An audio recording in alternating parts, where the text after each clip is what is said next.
Très heureux de vous retrouver pour ce nouveau numéro du débrief sur Médian. Merci de nous rester fidèles. Les ressources naturelles ont engendré des rivalités territoriales pour leur possession. Ainsi, elles ont été à l'origine de conflits armés sur le continent.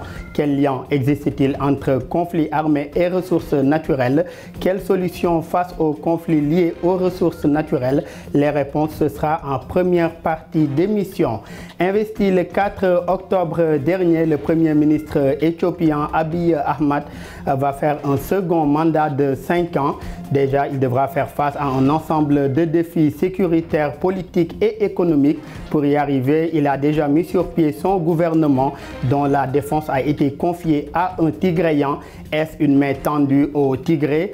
Quelle priorité pour le second mandat d'Abiy Ahmed? Nous en parlerons en seconde et dernière partie d'émission.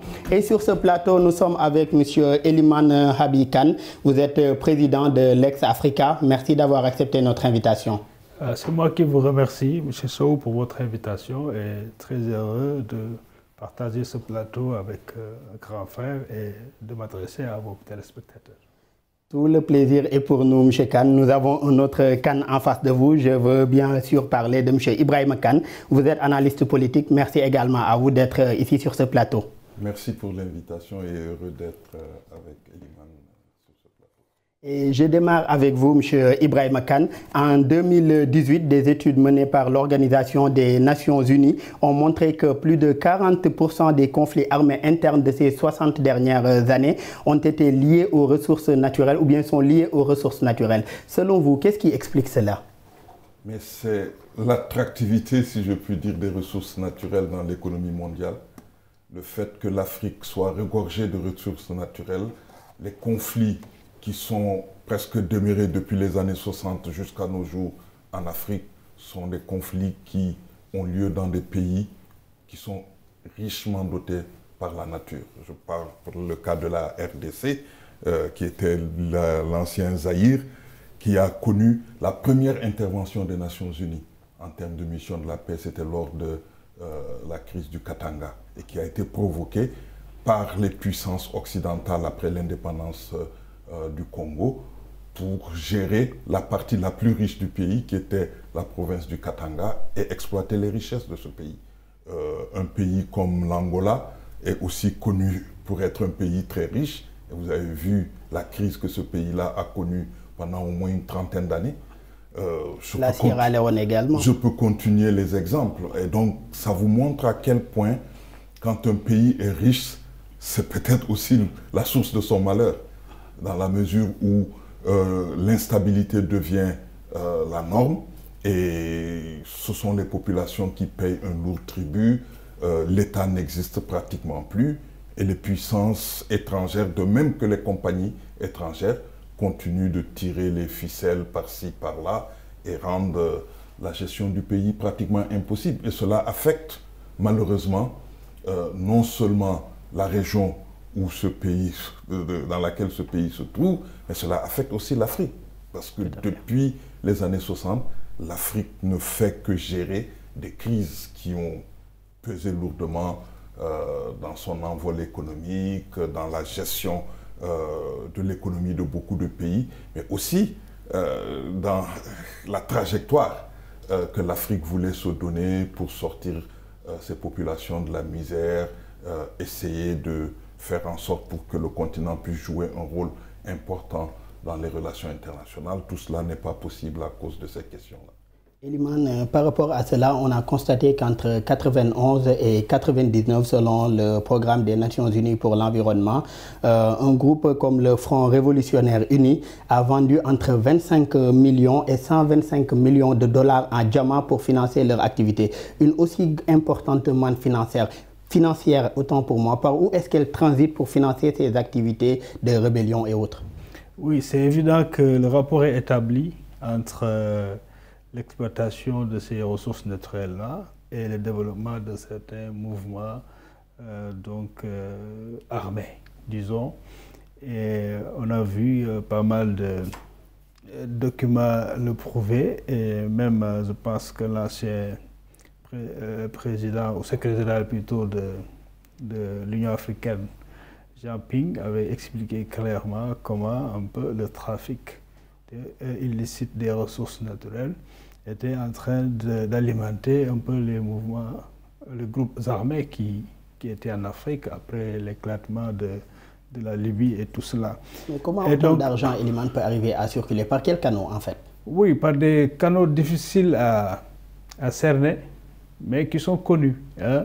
C'est une partie de ce qu'on appelle les flux financiers illicites qui passent par les crimes organisés, par l'utilisation des circuits et des réseaux de transfert qui sont irréguliers. Et voilà, il y a un trafic qui se fait sur les ressources naturelles, souvent au niveau des frontières. On a parlé tout à l'heure du Congo. Dans sa frontière avec le Rwanda, on connaît bien un pays qui commercialise des ressources qu'il n'a pas.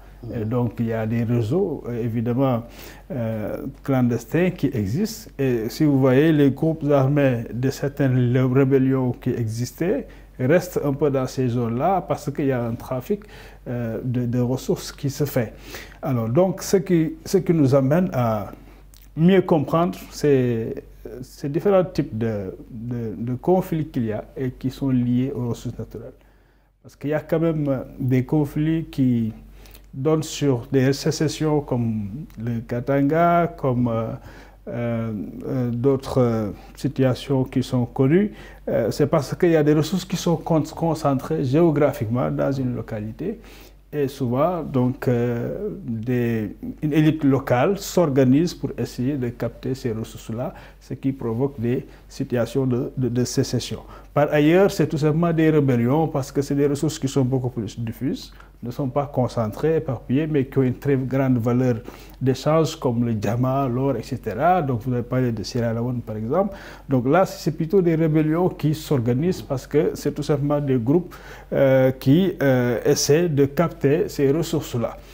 Bien évidemment, il y a d'autres forces qui sont extérieures, qui interviennent, parce que ces ressources sont autour d'enjeux très stratégiques, pour ne pas dire géostratégiques, et doivent soutenir aussi un niveau de consommation qui est réel, surtout en Occident, parce que ce n'est pas trop l'Afrique qui consomme le plus, mais en Occident, il y a un besoin très urgent en matière d'énergie, etc., pour supporter le rythme de vie.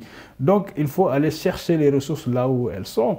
Et je pense que l'extension du marché aujourd'hui vers l'Afrique, qui est considérée comme étant les dernières frontières du marché, donc incite à cette attractivité des ressources qui existent dans le continent et qui doivent être exploités par ces États-là avec des multinationales. Mais également, donc, l'autre aspect, c'est lié véritablement à la gouvernance interne. Parce que là aussi, ça développe des... Avant d'en venir à la gouvernance interne, vous l'avez dit tout à l'heure, on constate que c'est plus des compagnies étrangères qui exploitent ces ressources-là. Aujourd'hui, souvent, les populations qui vivent même à proximité de ces ressources-là vivent dans l'extrême pauvreté ou dans la misère. Qu'est-ce qui explique ce contraste? Oui, c'est justement ça, la réponse qu'apporte l'analyse sur la gouvernance interne. Parce que c'est la gouvernance interne qui justifie que dans des zones où il y a des ressources importantes, pour ne pas dire abondantes, alors il y a des populations qui continuent à vivre dans la misère. Dans ce qui s'est passé dans l'Ogoniland, nous le savons, c'est parce que les conséquences environnementales de l'exploitation de Shell dans cette zone du delta du Niger étaient tellement exécrables que les populations, finalement, se sont rebellées contre cela. Et donc, ça a mené à l'existence de groupes armés. Et puis, finalement, ces groupes armés aussi trouvent leur intérêt dans cela, parce qu'ils se voient qu'ils peuvent aussi accéder à ces ressources de manière clandestine en sabotant des pipelines, etc., en s'approvisionnant et en développant à côté un trafic très illicite qui va entre le Nigeria jusqu'au Bénin et autres, etc., comme c'est connu. Alors, donc, c'est parce que ces États-là, qui sont nos États, qui sont souvent, même s'ils sont riches en ressources naturelles, sont souvent faibles. Ça, sur le plan économique, c'est des États à revenus faibles, mais aussi avec des institutions faibles. Donc, les institutions de gouvernance qui sont faibles, liées effectivement aussi au leadership, qui font que finalement, il n'y a pas un cadre juridique et institutionnel qui est établi pour permettre à ce que les ressources qui sont exploitées dans nos localités puissent aussi servir les populations locales. Donc, ayant échoué un peu sur ce plan-là, donc laissant donc, les faveurs de l'asymétrie des relations entre les multinationales internationales et nos États aux multinationales, et donc du coup l'essentiel de la richesse créée, de la plus-value est tout simplement exportée ailleurs, au moment où on se rend compte que alors c'est des taudis, c'est des comment on appelle ça encore, bidonvilles qui finalement se développent autour et à côté des ressources qui sont des ressources abondantes mais exploitées sans pour autant que ça ne revienne véritablement sur les populations. Donc cela justifie des comportements des populations. Ça commence par de petites résistances, par de petites actions. Même ici au Sénégal, vous avez vu à l'est du Sénégal où les populations sont allées jusqu'à saboter les installations d'une grande entreprise minière ici. Parce que tout simplement, elles sont fatiguées et les pressions, les promesses plutôt en matière de dépenses sociales que l'entreprise avait faites n'ont jamais été faites. Donc il n'y a aucun mécanisme de contrôle ou de suivi ou d'alerte, surtout au niveau de l'État, pour faire respecter ces engagements des multinationales qui exploitent les ressources. Donc du coup, ça crée des frustrations et ces frustrations-là peuvent aller plus loin jusqu'à développer des groupes armés autour de ça. Par rapport à ces frustrations-là, Elimane, Ibrahima, est-ce qu'on peut parler d'une malédiction des ressources naturelles? Sur le continent, souvent les localités ou bien tous les lieux où l'on décèle, pour la plupart en tout cas, des ressources naturelles, on y décèle une certaine instabilité ou bien des conflits armés. Pourrait-on parler en quelque sorte de malheur ou bien d'une malédiction des ressources naturelles? Mais ce malheur ou cette malédiction dont vous parlez, c'est créé. C'est lié à la manière dont les États gèrent ces ressources naturelles. Et donc, créer des situations où les populations qui devaient le plus en bénéficier sont exclues. Dans des situations où les produits ont été bien gérés, prenez le cas de l'Afrique australe, l'Afrique du Sud et autres, ça profite à tout le monde. Ça profite, on crée des infrastructures pour tout le monde, on développe le pays, même si, du point de vue de la distribution, il y a encore des efforts à faire. Je pense que la gouvernance de nos ressources minières crée des situations à l'heure actuelle qui rend vraiment difficile le maintien d'une certaine sécurité dans nos pays. Peut-être qu'il serait aussi bon, dans ce cadre-là, de signaler un autre phénomène qui commence à prendre un peu de l'ampleur. Vous avez des situations comme par exemple au Niger actuellement, au Burkina Faso et au Mali, où à l'origine, la crise n'est pas née de la gestion des ressources minières. La crise est née des problèmes sociaux qui existent dans le pays. Mais à partir de l'instant où les groupes armés commencent à prendre forme, commencent à prendre de l'ampleur, le premier réflexe que les dirigeants de ces groupes ont, c'est d'aller dans des endroits où on peut faire des exploitations. Par exemple, l'or, dans la zone du Sahel aujourd'hui, fait l'objet vraiment d'un accaparement par les groupes rebelles. Et ça crée, parce qu'ils ont besoin de vivre, ils ont besoin de vendre pour acheter des armes et autres. Et donc, mais qu'est-ce qui est à l'origine de cette situation-là? Comme vous l'avez dit, pour le cas du Mali, initialement, le problème n'était pas lié aux ressources, c'était des problèmes sociaux. Mais finalement, les ressources sont venues s'y ajouter. Qu'est-ce qui est à l'origine de pareille situation? Et comment se fait-il que ces groupes armés ont pu prendre le contrôle de ces richesses au détriment des pouvoirs publics en place? Bon, d'abord, il y a la faiblesse de l'État. L'État est incapable d'assurer la protection de son territoire. Deuxièmement, il y a l'existence de réseaux mafieux qui permettent, parce que tant qu'il n'y a pas de marché, il n'y a pas de possibilité d'exploiter.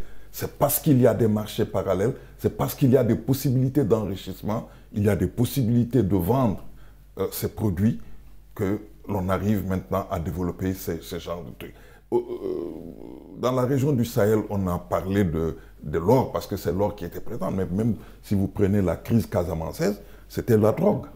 On a utilisé la drogue, on vendait la drogue pour acheter des armes. Donc vous voyez que ces situations-là sont des situations, c'est-à-dire tant qu'on laissera des groupes mafieux, des réseaux s'organiser et pratiquement faire le commerce clandestin de ces ressources-là, on se retrouvera toujours dans des situations comme celle-là. Et cela est d'autant plus vrai, et d'autant plus que maintenant, par exemple sur le continent, dans le cadre d'un protocole qu'on appelle celui de Malabo, où on a essayé de reformer la Cour africaine, pour la première fois, on a créé des crimes concernant les compagnies minières qui s'adonnent à ce genre de trafic et qui pourraient être attraites devant des juridictions, la Cour africaine par exemple, pour être jugées pour les crimes qu'elles auraient commis dans ce cadre-là. Parce que l'exemple de la Sierra Leone nous a montré comment ces compagnies-là, ces réseaux arrivaient à utiliser, c'était je pense Anvers, utiliser les ressources qui venaient de la Sierra Leone et du Libéria. Donc ces compagnies-là maintenant peuvent être traînées devant les juridictions pour ces crimes en tout cas pour complicité de crimes, de guerre et autres. Et ça, je pense que c'est quand même une évolution assez importante. Ça montre que la prise de conscience est maintenant réelle, mais je pense qu'il ne faut pas se limiter à ça. Il ne faut pas jeter l'opprobre seulement sur les compagnies étrangères. Il y a dans nos pays, tout à l'heure il a parlé de cette région de l'Afrique de l'Est où ce n'est pas seulement le Rwanda, à la frontière avec l'Ouganda. L'Ouganda est devenu le premier marché de l'or de l'Afrique de l'Est alors que le pays ne produit même pas un gramme. D'où viennent ces ressources? Principalement de la RDC. Donc ça également, dans ces pays, dans ces régions, ce qu'on a remarqué, c'est que les armées nationales de ces pays sont aussi, font partie du problème parce que elles ont des relations avec les groupes armés, les généraux s'enrichissent à partir de ce trafic-là. Ce sont tous ces groupes-là que l'on doit cibler de manière à ce qu'on commence à mettre un terme à cette situation parce que les pays ne profitent pas de la vente illicite de ces minerais et en plus, il n'y a pas de paix, il n'y a pas de sécurité. Les populations, surtout les enfants payent un tribut énorme parce que ce sont ces enfants-là qu'on utilise pour exploiter. Donc il faut mettre un terme à tout cela pour commencer à mettre un peu d'ordre dans nos pays et qu'on puisse s'atteler à régler les problèmes les plus importants de nos pays. Eliman, on voit aussi d'autres conflits qui sont le plus souvent liés au contrôle des ressources, de ce qu'on peut appeler les ressources naturelles rares, comme ce qu'on a connu dans le passé au Darfour. Est-ce qu'on peut parler dans ce genre de situation de conflits liés au changement climatique? Oui, je pense que les ressources naturelles, c'est assez large. Et d'ailleurs, l'essentiel des conflits qu'il y a eu en Afrique, surtout si on considère l'espace Afrique de l'Ouest, ne sont pas nés directement, effectivement, comme l'a dit Ibrahima, donc de la gestion de ces ressources naturelles, comme on appelle l'or, etc., le diamant et autres. Mais il y a surtout le foncier. Les conflits, par exemple, sociaux au Mali sont liés à ça, entre les chasseurs et les peuls, etc., nomades et tout. Donc c'est lié à d'autres types d'enjeux comme la gestion de l'espace, etc., le foncier, les points d'eau. Voilà donc ce qui est effectivement à l'origine de ces problèmes-là. Donc, de façon large, donc tout ce qui est rare et convoité et nécessaire à la vie des communautés est source de conflits. Et je pense que c'est ça même le fondement de la création de l'État, si on revient à Jean-Jacques Rousseau, etc.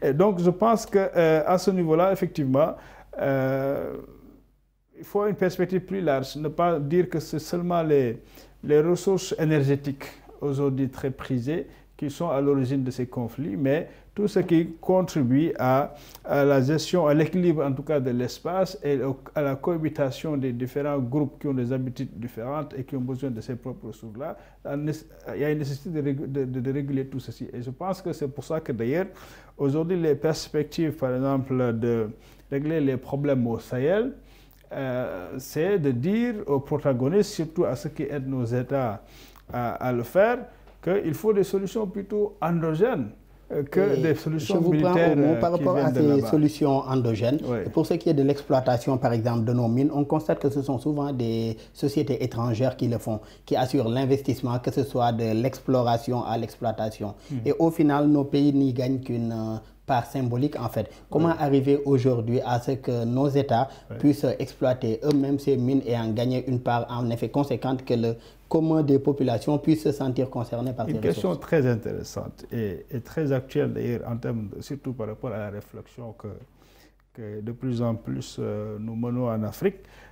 C'est un problème de paradigme. Le paradigme de base qui dit que, bon, oui, nous sommes faibles, nous sommes pauvres, c'est ça. Cheikh Anta disait que voilà, nous sommes comme un mendiant assis sur une mine d'or. Alors, donc, on a tout ça, mais quand même, on nous dit que vous êtes pauvre.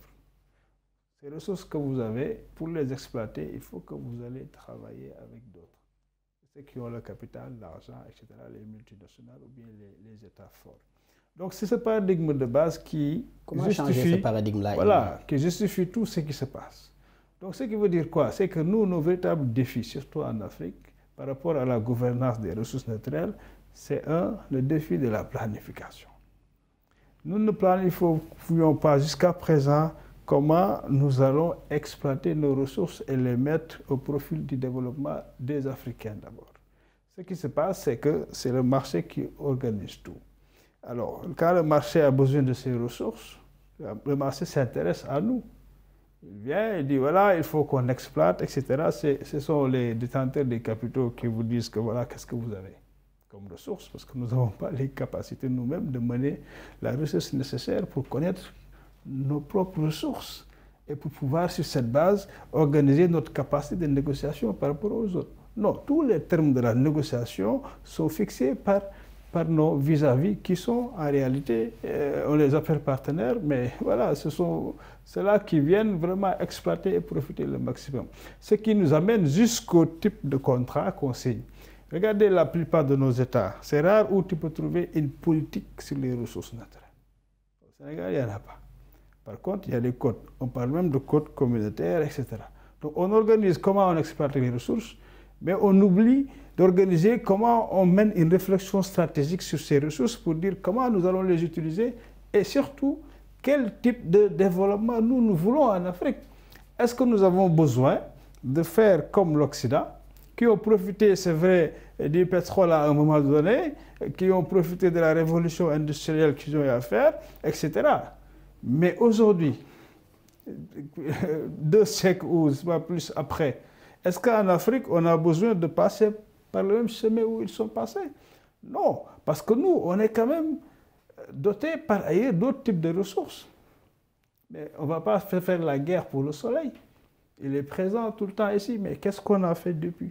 Alors que le soleil est toujours là présent. Est-ce que nous avons orienté notre réflexion sur comment mieux utiliser donc ce potentiel naturel que nous avons?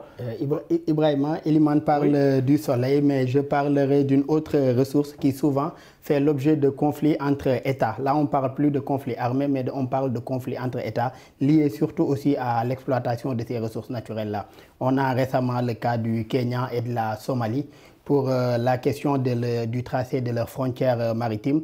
On a également connu la question du barrage du Nil entre le Soudan, l'Égypte et également l'Éthiopie. Par rapport à ce genre également, quelle solution face à ce genre de conflit également inter-États pour ce qui est de la gestion de leurs ressources naturelles ou de leurs frontières, que ce soit maritimes ou bien autres? Alors, sur la question des frontières, vous savez, les États africains, généralement, ne font rien entre eux. Par exemple, même s'il y a des crises profondes entre eux, ils ne font rien pour aller devant les tribunaux, mais quand il s'agit de territoire, ils vont tous à la Cour internationale de justice de la Haye. Le plus grand contingent de pays ayant utilisé la Cour internationale de justice, c'est les pays africains. Et ça, c'est pour Bakassi. Même ici en Afrique de l'Ouest, le Sénégal a eu des problèmes avec la Guinée-Bissau, ça a été géré. Cela est lié en grande partie à des questions de ressources, de potentialité. Parce que souvent même, on ne découvre pas les ressources. Dans le cas du Sénégal et de la Guinée-Bissau, on avait dit qu'il y avait des indices qui a créé des problèmes et jusqu'à présent, maintenant, la frontière a été délimitée, mais il n'y a pas eu d'exploitation. Et pourtant, on a failli aller dans des situations de guerre.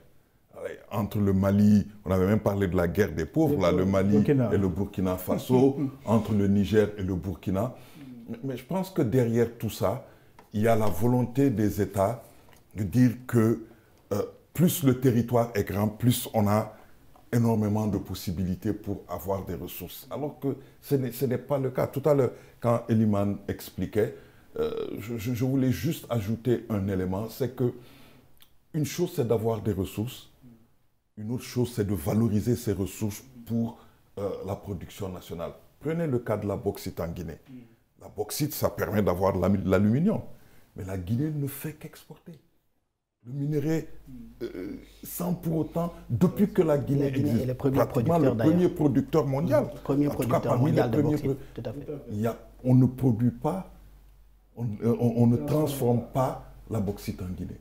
Pourtant, des solutions ne manquent pas. Ibrahima, on a connu le processus de Kimberley, accompagné par l'Organisation des Nations Unies. Il y a aussi d'autres solutions qui ont été proposées par la société civile, comme publier ce que vous payez, initié par des ONG de la société civile, et également d'autres comme l'initiative pour la transparence dans les industries extractives. Autant de solutions, mais on a l'impression que le problème reste entier. En fait, ça perdure. Pourquoi? Mais les enjeux sont tellement énormes que la société civile qui travaille sur ces questions devient en quelque sorte le dindon de la farce. Parce qu'on se bat pour que nos États présentent tout le temps comment ils appellent ça encore chaque année, des taux de croissance à 2-3 chiffres. Mais c'est juste lié à l'exploitation. Alors que si on transformait sur place certaines de ces ressources-là, mais non seulement il y aurait un meilleur impact sur l'économie du pays, on donnerait de l'emploi à ces milliers de jeunes et ça aiderait aussi à développer même des relations entre les différents pays pour l'exploitation. Par rapport, Ibrahim, au développement des relations, nous allons en parler en seconde partie d'émission. Est-ce qu'il y aura développement ou bien changement des relations entre l'Éthiopie et le Tigré? Ce sera en deuxième partie d'émission. On se retrouve juste après.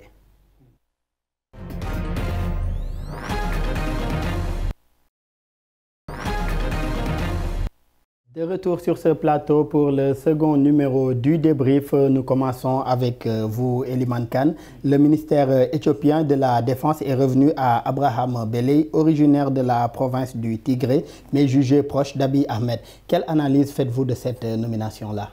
Oui, moi je pense qu'aujourd'hui, si on regarde bien l'histoire récente en Éthiopie, et depuis qu'en 2019, cette rébellion, disons, du Tigré a été agitée, on peut considérer que cet acte est effectivement un acte très réfléchi et très avenant.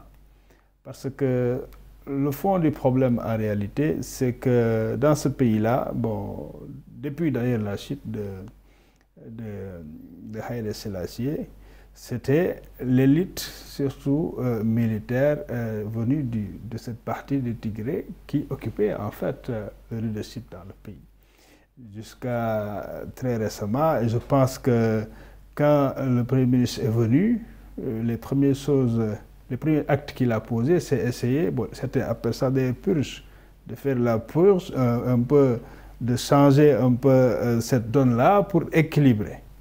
Parce qu'il y a quand même un relan ethnique dans ça, parce qu'entre Oromo et Amaraz, lui qui est métis des deux, a cette bonne position quand même pour rapprocher un peu les positions.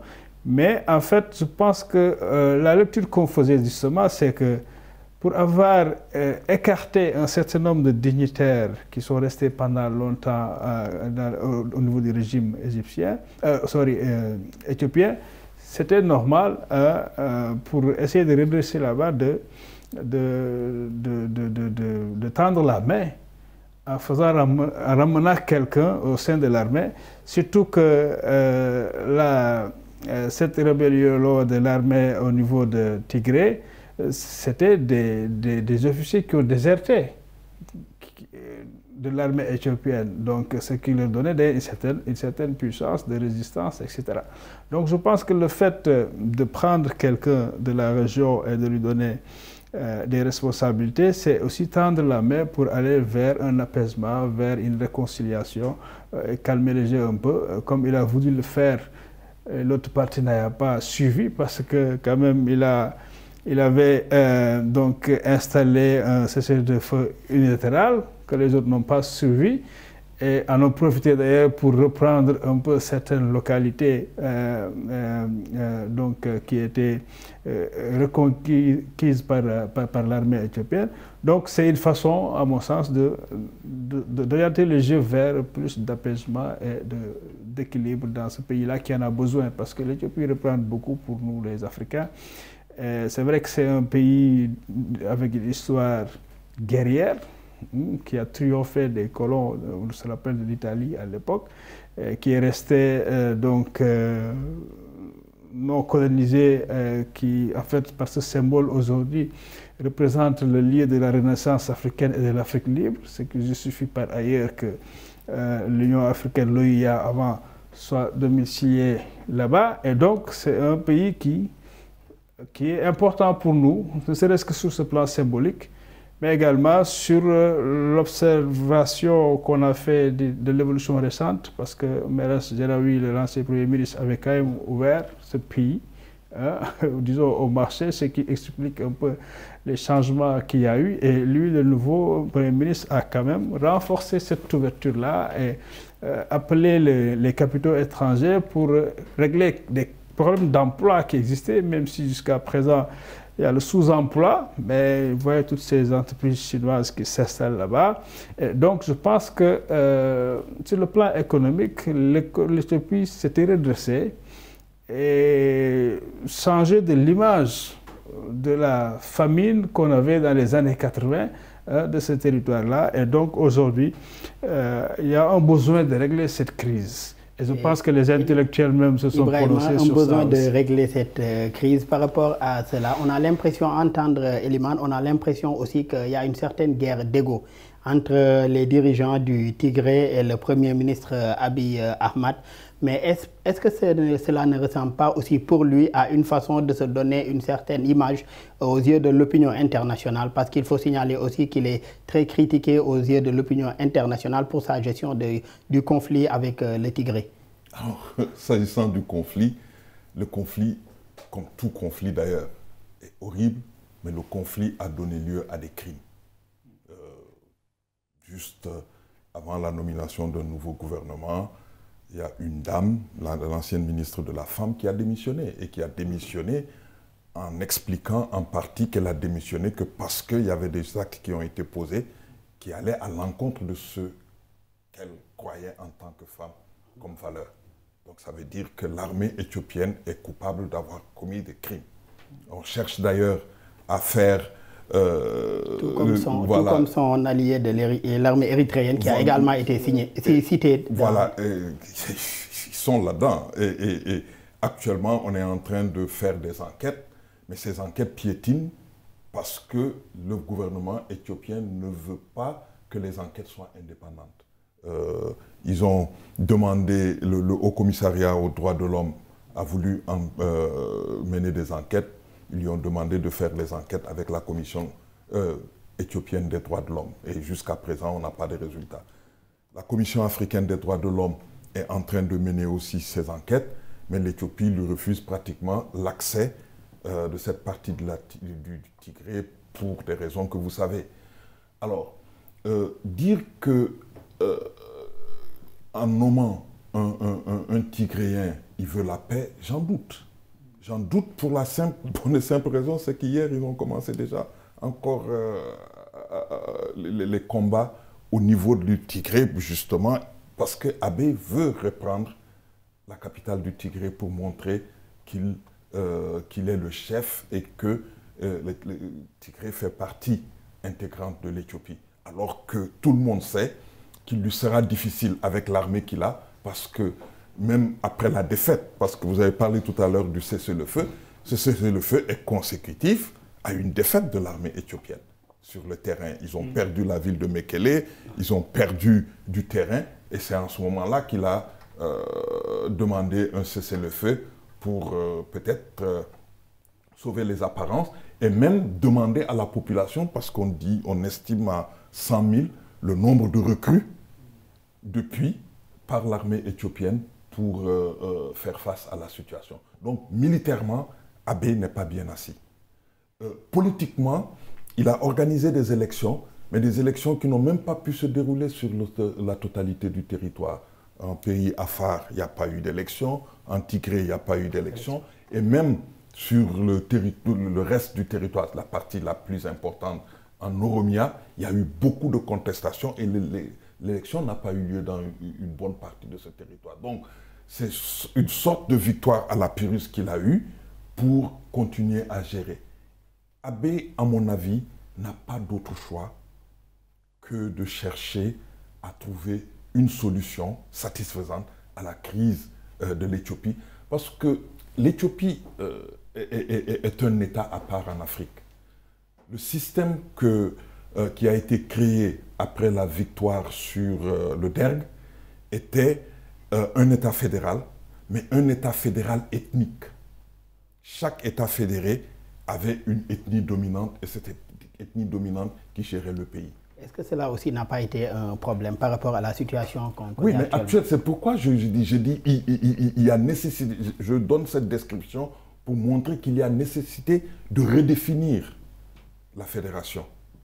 Parce que les Tigréens, qui constituent une minorité, il ne faut même pas 10% de la population totale d'un pays de plus de 110 millions d'habitants, ne peuvent pas quand même dire qu'ils veulent gérer, quoi qu'il en soit, le pays. Donc il faut trouver un moyen. Et même quand on parle d'État ethnique, c'est même une sorte de leurre, parce que dans chaque État fédéré, il y a une multitude de populations. Peut-être il y a des dominants, mais cela ne veut pas dire que les autres qui sont dominés n'ont pas de droit. Donc il faut redéfinir l'État, mais ce sera difficile pour Abiy d'entamer un tel projet s'il y a la rébellion au Tigré, et si lui-même n'arrive, parce qu'il est de l'Oromia, s'il n'arrive pas lui-même à contrôler l'Oromia, parce qu'une partie des leaders de l'Oromia sont actuellement en prison. Donc vous voyez que cela est politiquement difficile. Troisième volet, qui est le plus important, à mon avis, et qui risque même d'éclipser tous les autres, c'est la situation économique.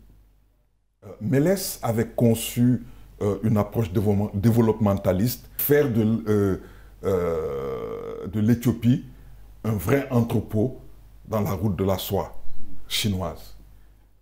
Ça n'a pas marché, en tout cas ça ne donne pas d'éléments probants pour le moment. Et l'Éthiopie s'est complètement endettée. C'est l'un des pays les plus endettés actuellement du continent vis-à-vis de la Chine. Les problèmes économiques demeurent. Pour vous donner simplement une idée, bon, lui il est économiste, il prend ça. En un an, le birr a perdu presque 100% de sa valeur. Un birr pour $100 pour 3000 birrs, aujourd'hui c'est à 6000 birrs. Donc les populations, le peuple n'arrivent même plus à se nourrir, n'arrivent même plus à régler. Et ça, la guerre a beaucoup contribué à ça. Par exemple, en Tigré, actuellement, c'est la famine. Toutes les crises qui... Et donc, si Abiy voulait entamer un processus de libéralisation de l'économie, qui a été refusé par une bonne partie de la classe politique, parce que les Éthiopiens sont d'un certain nationalisme. L'Éthiopie est le seul pays africain où il n'y a qu'une seule compagnie de téléphone. Vous imaginez? Et donc, ça également, il n'a pas réussi à le faire. Actuellement, ils sont en négociation avec Safaricom pour que Safaricom devienne le deuxième opérateur dans le pays. Mais ils n'arrivent pas à régler ça. N'est-ce pas ça, Ilimane, qui explique aussi cette ouverture que l'on a vue pour ce nouveau gouvernement d'Abiy? On a constaté qu'il y a aussi 3 personnalités extérieures au parti au pouvoir qui ont intégré le gouvernement, dont le président du principal parti d'opposition. Est-ce donc un second mandat, qu'on pourrait dire, placé sous le signe de l'ouverture? vu tous les problèmes qu'il y a au niveau du pays, à savoir le problème économique, le problème sécuritaire et les enjeux même politiques auxquels il doit faire face. Comme l'a rappelé Ibrahima, où il a du mal à trouver les moyens pour faire face à cette situation compliquée sur beaucoup d'aspects. Donc, c'est l'ouverture et la création, on l'appelle une nouvelle union, qui peut l'aider et sauver lui-même et son régime et sauver également l'Éthiopie qui commence à donc s'engrener en fait dans une nouvelle famine en réalité, parce que ce qu'on voit aujourd'hui, c'est justement, ça renvoie à ce qui s'est passé en 80, des enfants malnutris qui sont dénombrés à des centaines de milliers. Et donc ça pose problème déjà, et je pense que lui... Plus de 200 000 d'ailleurs selon l'Organisation des Nations Unies. 400 000. Donc voilà, et donc lui qui commençait à avoir une certaine jolie face à l'extérieur, qui a eu le prix Nobel. Le prix Nobel en 2019, chef de guerre en 2021. Qu'est-ce qui a changé ça entre-temps? pose problème. Donc il a besoin quand même de rectifier tout ceci. Et je pense que même si par ailleurs on a l'impression effectivement qu'il souffle le chaud et le froid, parce qu'il a quand même récemment lancé une mobilisation nationale pour recruter des bras armés pour faire face. Bon, c'est peut-être une façon de garder la face, de ne pas donc céder. Il cherche effectivement une issue face à cette impasse-là dans laquelle il se retrouve. Et le fait de pouvoir ouvrir et de partager le pouvoir peut être quand même une solution à la situation. Ibrahim, qu'est-ce qui doivent alors être les priorités d'Abiy Ahmed pour ce quinquennat? Alors, il y a plusieurs fronts. Le front économique étant le plus fondamental. Parce que si on ne remet pas l'économie du pays en marche, pays de 110 millions d'habitants, c'est le deuxième pays du point de vue de la population en Afrique. On n'arrivera pas à régler tout le reste des problèmes. Alors, et les problèmes économiques commencent par des réformes en profondeur dans le pays. On ne peut pas continuer. Mélès avait développé cette approche développementaliste en pensant que c'est sur le pays lui-même, les hommes politiques du pays et autres qu'on peut bâtir une économie. C'est vrai. Mais cela suppose aussi que la structure de l'économie soit assez solide pour permettre une certaine évolution allant dans cette direction.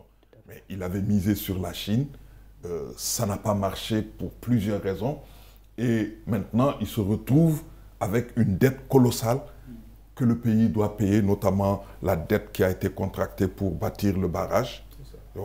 Et ça pèse. Le fait que le barrage jusqu'à présent constitue aussi un point de blocage, ça également, ça ne joue pas à sa faveur. Et il y a un deuxième point, c'est le fait que, en tant que Premier ministre de l'Éthiopie, qu'il n'écoute pas ses pairs africains. Toutes les tentatives pour amener Abiy à vraiment initier un dialogue constructif avec les Tigréens ont échoué. Le président Ramaphosa, actuellement l'Union africaine a délégué l'ancien président Olusegun Obasanjo pour être un tout petit peu la personne qui va négocier comment ils appellent ça encore, en tout cas le négociateur en chef, mais jusqu'à présent on ne voit pas les choses avancer. Et en plus, dans cette bataille, il s'est aliéné le soutien du Soudan et de l'Égypte, qui est quand même une puissance régionale assez importante, et cela ne l'aide pas aussi à vraiment faire avancer les autres dossiers. Quelle solution face à tous ces blocages-là? Je pense qu'il ne peut pas faire l'économie d'un dialogue autour d'une table avec les Tigréens. Il faut qu'il y ait un compromis avec les Tigréens. Il faut que le pays retrouve la paix et la sérénité, et que deuxièmement, le pays s'attelle à trouver des solutions à cette crise économique qui devient de plus en plus sérieuse. Et en troisième lieu, maintenant, puisqu'ils vont se retrouver, engager une réforme de l'État. Parce que l'État, comme je vous l'ai dit tout à l'heure, l'État éthiopien tel qu'il se présente n'est pas un État viable. Ce n'est pas un État qui peut amener ce pays-là vers l'indépendance. Parce que le système est trop compliqué pour vraiment pouvoir aider n'importe quel premier ministre éthiopien pour amener. Mélès était celui qui a gagné la guerre. Il a pu s'imposer par la force et vous savez, il dirigeait le pays d'une main de fer. Cela n'est plus possible avec les Éthiopiens aujourd'hui. Donc il va falloir s'investir dans des batailles démocratiques. Il va falloir montrer aux gens qu'on est capable de gérer un pays pour avoir leur soutien et mener à bien les combats qu'il faut. Il avait, dès qu'il était arrivé, voulu initier une réforme libérale pour certainement avoir le soutien des pays occidentaux. Vous savez, une des choses qu'il avait décidé à l'époque, c'était je vais réformer Ethiopian Airlines, qui est une fierté nationale, je vais réformer les compagnies de téléphone. Pour Ethiopian Airlines, le PDG d'Ethiopian a dit, mais Ethiopian Airlines n'a pas besoin d'être réformé. C'est une société florissante. Donc vous voyez, quand à l'intérieur du pays, on te conteste même ta stratégie, ça pose problème. Donc il y a énormément de choses à faire en Éthiopie et je pense que c'est à lui, en premier lieu, parce qu'il est le chef, de prioriser et de montrer au reste des Éthiopiens que la paix est fondamentale et qu'il se bat pour rechercher des solutions idoines aux problèmes qui se posent dans le pays. Eliman, pour arriver à cette paix-là et mettre les Tigréens et le gouvernement d'Addis Abeba autour d'une même table, est-ce qu'il ne faudrait pas aussi passer par la déclassification du TLPF comme groupe terroriste, puisque déjà ils sont classés comme groupe terroriste par le gouvernement d'Abiy Ahmed? Est-ce qu'il ne faudrait pas aussi passer d'abord par là? Absolument. Moi, je pense que s'il entre dans les négociations pour ramener la paix, forcément, il faut quand même plus de considération avec, disons, entre guillemets, ses ennemis et en faire un peu en refaire des compatriotes pour bâtir ensemble ce pays. Et je pense que c'est certainement le dilemme se trouve dans comment est-ce que la réhabilitation du Tigré, quand on parle du Tigré, on parle aussi de l'élite tigréenne qui est très assise au niveau du pays. Et quelle place est-ce que cette élite-là va encore reprendre dans la gestion du pays? Je pense que c'est surtout à ce niveau que le dilemme se pose et qu'il faut trouver l'équilibre entre les ramener aux affaires, mais ouvrir quand même l'espace pour créer plus d'équilibre pour que les autres groupes sociaux puissent se retrouver également dans la gestion du pays. Et je pense qu'il a quelques atouts, parce que pour avoir été adoubé comme étant un homme de la paix, avoir amené la réconciliation avec l'Érythrée, il devrait pouvoir être en mesure de le faire pour le Tigré, parce qu'on sait bien qu'entre le Tigré et l'Érythrée, historiquement, il y a eu des liens. Hein. C'est d'ailleurs cette alliance qui avait permis à l'époque de faire le régime en place. Et donc aujourd'hui, je pense que ces réseaux qu'il a pu tisser à ce niveau-là doivent pouvoir être activés tout simplement pour mieux partager le pouvoir et donc favoriser qu'une instabilité puisse revenir. Il y a eu la guerre, il y a eu des crimes qui ont été commis. Il faut qu'on identifie les auteurs, qu'on les sanctionne. Pour ça, faudrait-il identifier les auteurs à l'intérieur de l'Éthiopie, je veux dire un tribunal éthiopien, un tribunal ad hoc? Ça, c'est non seulement à l'UA, qui a quand même demandé à la Commission africaine de mener des enquêtes, de le dire, et c'est aussi aux Éthiopiens aussi de choisir, parce que les crimes n'ont pas seulement été commis par l'armée, les crimes ont été aussi commis par le front tigréen, et les crimes ont été aussi commis par les forces érythréennes. Donc il faut qu'on identifie les auteurs de tous ces crimes, parce que sans cela, sans cette reddition des comptes-là, cette crise-là va perdurer.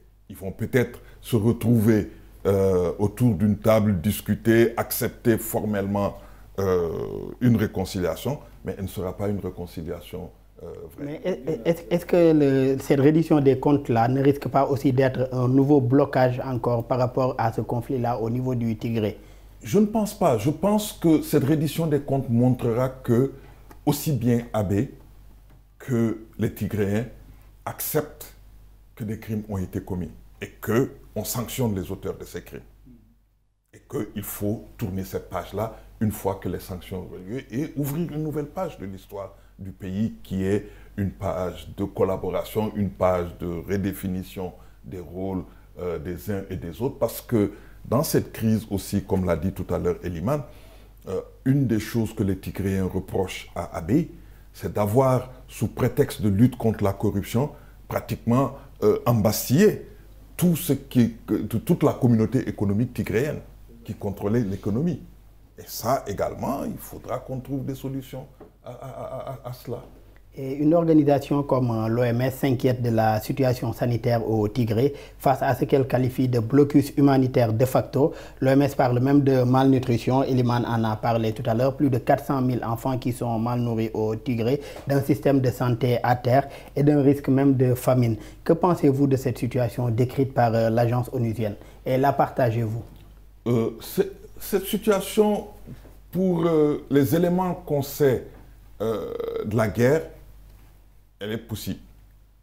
Et le refus des autorités de permettre à des structures indépendantes d'aller vérifier peut confirmer aussi que quelque chose de sale existe là-bas. Et si vous voyez que l'ONU avait exigé et obtenu du gouvernement éthiopien l'envoi de l'aide d'urgence, mais les personnes qui sont allées là-bas ont vraiment décrié une situation horrible. Et d'ailleurs, ils ont tellement dénoncé la situation. Et récemment, des responsables onusiens ont été exclus d'ailleurs du pays. Qu'on les a renvoyés, mais de façon, pour moi, pas très catholique. On les a renvoyés, mais cela... Guterres s'est d'ailleurs dit choqué. Tout à fait. Et cela veut dire que la situation sur le terrain est critique et que l'Éthiopie, signataire de beaucoup de traités de droits de l'homme, mais aussi de droits humanitaires, doit laisser aux humanitaires le soin de jouer leur partition dans la recherche d'une solution, mais aussi pour sauver. Vous savez que le Tigré était considéré pendant très longtemps comme étant un tout petit peu l'endroit où il y avait une agriculture florissante. Eliman, il y a Abiy Ahmed qui parle d'ingérence par rapport aux problèmes qu'il oppose avec les agences de l'Organisation des Nations Unies. Partagez-vous son point de vue? Il parle d'ingérence dans les affaires de l'État. Oui, c'est une affaire qui est particulièrement préoccupante d'ailleurs, parce que rares sont les cas où on voit justement tout le système onusien s'intéresser de cette façon-là à ce qui se passe dans un pays. Et je pense que même des déclarations très ouvertes, accusant même l'armée éthiopienne d'avoir saboté des installations, je crois que c'est l'UNICEF, ou si je ne me trompe, ce problème-là a quand même dépassé des dimensions. Maintenant, moi je pense que aussi le Premier ministre a intérêt à aussi impliquer surtout sa diaspora dans cela. Parce que la diaspora éthiopienne, elle est assez puissante, hein, et elle est presque un peu partout, et capable aussi d'activer des leviers qui, sur le plan international, peuvent faire pression sur le pays. Et je pense que ça se voit à travers certaines positions qui sont prises, parce qu'on a tendance même à charger l'armée éthiopienne et parfois même oublier qu'effectivement les crimes sont commis de part et d'autre. Et je pense que ça aussi, c'est quelque part un peu le produit de cette pression qui est mise et de cette campagne de communication internationale qui a impliqué aussi de grands intellectuels qui se sont prononcés sur la question. Et donc je pense que le Premier ministre, qui aussi est un peu aussi de cette diaspora, parce qu'il y a quand même une certaine ouverture d'esprit à travers son cursus personnel, doit pouvoir utiliser ce levier pour faciliter les dialogues internes. Eliman, nous sommes malheureusement arrivés au terme de ce numéro. Je rappelle que nous recevions M. Eliman Kane. Oui. Il est président de l'ex-Africa, un think tank africain. Merci d'avoir répondu présent à notre invitation. Merci à vous également, M. Ibrahima Kane, analyste politique. Merci pour l'invitation. C'est nous qui vous remercions. C'est fait un plaisir de vous avoir tous les deux sur notre plateau. Merci à vous également de nous avoir suivis et très bonne suite de programmes sur nos antennes.